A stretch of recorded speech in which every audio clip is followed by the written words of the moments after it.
जहाँ पर भी जाता है बहुत सी तारीफ़ें बटोरता है और बहुत सी रिस्पेक्ट समेट के अपने मुल्क वापस आ जाता है, लेकिन पाकिस्तान का क्या? आपने वो मंजर देखा जिसके मुताबिक prime minister Narendra Modi New York में पहुंचे और 15,000 लोगों ने उनका स्वागत किया। यूनाइटेड नेशन की जनरल असम्बली में मोदी साहब ने जो स्पीच दी, जो अल्फाज का इस्तेमाल किया, जो कोडिंग वर्ड उन्होंने यूज़ की, आज पूरी दुनिया जो है उसको अप्रिशिएट करती हुई दिखाई दे रही है। मोदी साहब ने हिंदी और इंग्लिश दोनों लैंग्वेजेस का इस्तेमाल किया। एक तो आप देख सकते हैं कि स्पीच इनको याद है, he has memorised the speech. दुनिया का सबसे बड़ा फोरम है, मोदी पेपर्स नहीं देख रहा, कुछ नहीं पढ़ रहा। हर तरफ एक ही चर्चे हैं, मोदी और पाकिस्तान के पीएम शहबाज शरीफ जो कि इस टाइम अमेरिका के दौरे पे हैं। दूसरी बात, दोनों भाषाओं में, अंग्रेजी और उर्दू में बात कर रहा है।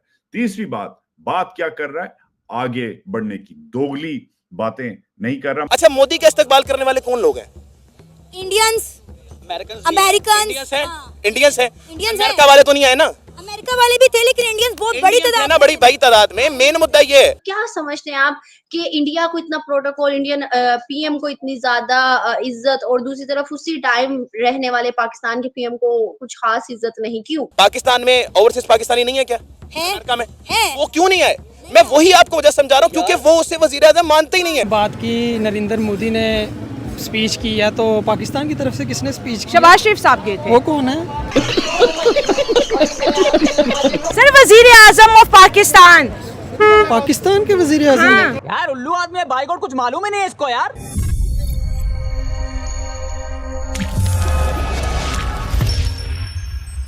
नमस्कार, जय हिंद दोस्तों हाल ही में पीएम मोदी का अमेरिका विजिट की वीडियो पाकिस्तान में बड़ी तेजी से वायरल हो रही है। अमेरिका में पीएम मोदी का जलवा देख पाकिस्तान हैरान और परेशान है। साथ में पीएम मोदी की संयुक्त राष्ट्र के समिट ऑफ द फ्यूचर में दिए गए 4 मिनट 30 सेकंड का भाषण पाकिस्तान में जमकर वायरल हो रहा है। वैसे तो पीएम मोदी की स्पीच आपको सीधा सपाट सा नजर आएगा, लेकिन ऐसा था नहीं। दुनिया के सबसे बड़े मंच से दुनिया के सबसे बड़े मुल्कों के लिए इसमें कई संदेश छिपे थे। कूटनीति की भाषा में बातें भी कोड में चलती है। मोदी के भाषण में भी यही कोड थे। अगर आप इसे गौर से सुनेंगे तो इसमें पाकिस्तान और चीन की कारस्तानी की पूरी कहानी थी। तो साथ ही वीटो पावर रखने वाले मुल्कों के लिए आईना भी था, जो भारत के लिए सुरक्षा परिषद का दरवाजा बंद रखे हुए है, जिसको लेकर पाकिस्तानी मीडिया में चर्चाएं चल रही है। तो आइए दोस्तों, इसी पर आगे पाकिस्तानी मीडिया का रिएक्शन देखते हैं। मोदी साहब की स्पीच, क्योंकि मोदी साहब ने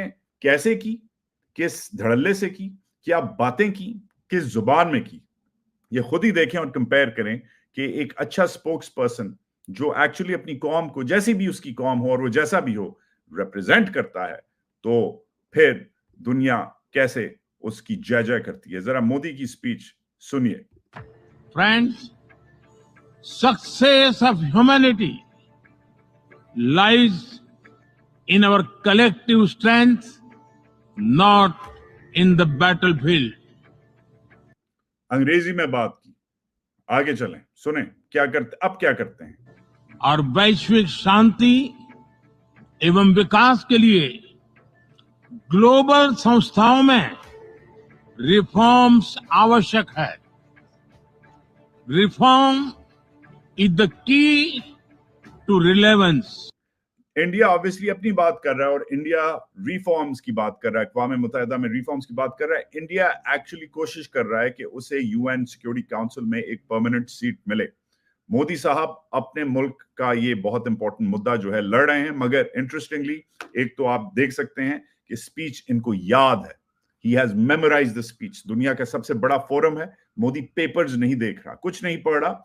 दूसरी बात, दोनों भाषाओं में, अंग्रेजी और उर्दू में बात कर रहा है। तीसरी बात क्या कर रहा है?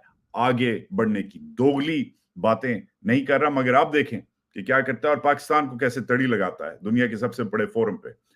एंजॉय कीजिए। अफ्रीकन यूनियन को नई दिल्ली समिट में G20 की स्थायी सदस्यता इसी दिशा में एक महत्वपूर्ण कदम था। वैश्विक शांति और सुरक्षा के लिए एक तरफ आतंकवाद जैसा बड़ा खतरा है, ये पाकिस्तान को तड़ी है, आतंकवाद मतलब टेररिज्म का खतरा है, तो दूसरी तरफ साइबर मैरीटाइम, स्पेस जैसे अनेक संघर्ष के नए नए मैदान भी बन रहे हैं।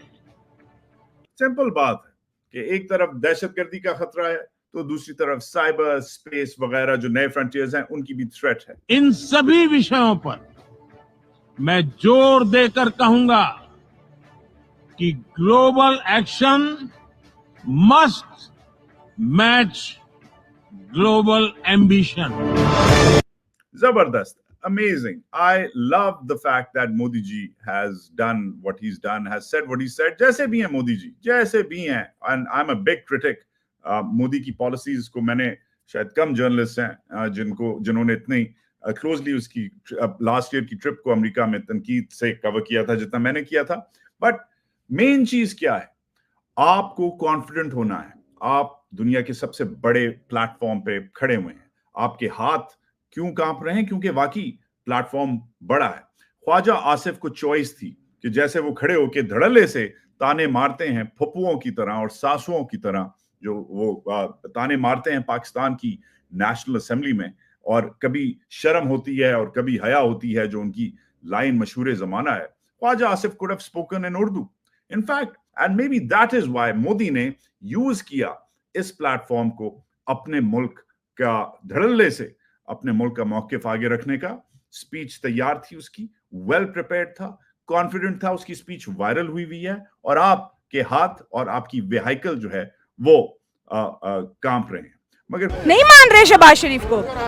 वजीर आजम किस एंगल से आपको लगता है ये वजीर आजम, ये पाकिस्तान का वजीर आजम है? अब मोदी साहब को वजीर आजम मान रहे हैं, शहबाज शरीफ को नहीं मान रहे। तो देखे ना वो बात, तो वो इंडिया ने उनको इलेक्ट किया है, वो देखे ना उनका ड्रेस से, उनसे गेटअप से, वो अपने कंट्री को रिप्रेजेंट करने गए हैं, वो अपने कंट्री के लिए बात करें। उनका देखे वेलकम किया, रेड कार्पेट उनका इस्तकबाल हुआ है। उनको जो बाइडन है अपनी पर्सनल रेजिडेंस में लेके गए, उनके साथ मुआहदे हो रहे हैं। आपके वजीर आजम के साथ उन्होंने क्या किया आपने देखा? मुलाकात भी नहीं की। आपके वजीर आजम को उन्होंने होटल का जो जिधर से कचरा निकलता है ना, गार्बेज, उधर से निकाल के आपको गाड़ी में बिठा के लेके गए हैं। हाँ। तो आप कहते हैं कि आप यूनाइटेड नेशन में पाकिस्तान का केस लड़ने गए हैं? हाँ। बड़ी बात है। फनी लग रही है बात। नहीं, शहबाज शरीफ ने बहुत बड़ी बात बोली, कह रहे हैं कि फ़लस्तीन और गजा के जो मुसलमान हैं उन पे जो जुल्म हो रहे हैं, दुनिया की तवज्जो उनकी तरफ दिलवाने आए। तो मतलब पाकिस्तान के मैटर्स कहीं पे एग्जिस्ट नहीं करते, मतलब हम बहुत खुशहाल हैं, हमारी रिप्रेजेंटेशन कहीं नहीं है। अच्छा, जब पाकिस्तान में जब फ़लस्तीन के लिए मुजाहरे होते हैं तो मेरे ख्याल से यहाँ तो फ़ौरन पुलिस पहुँच जाती है, मुजाहरीन को गिरफ्तार किया जाता है, तो वहाँ हम किस तरह से फ़लस्तीन को सपोर्ट कर रहे हैं? यही तो सवाल मेरा आपसे है। मुझे तो ये रटी तकरीर नज़र आ रही है और तो मुझे कुछ नहीं नज़र आ रहा। बस वो जो वज़ीर साहब हैं दाढ़ी वाले, वो तो पुलिस वालों को बुला के तस्वीरें खिंचवा रहे हैं, घूमने फिरने गए। मुझे तो नहीं लगता कि वो पाकिस्तान का केस लड़ने गए।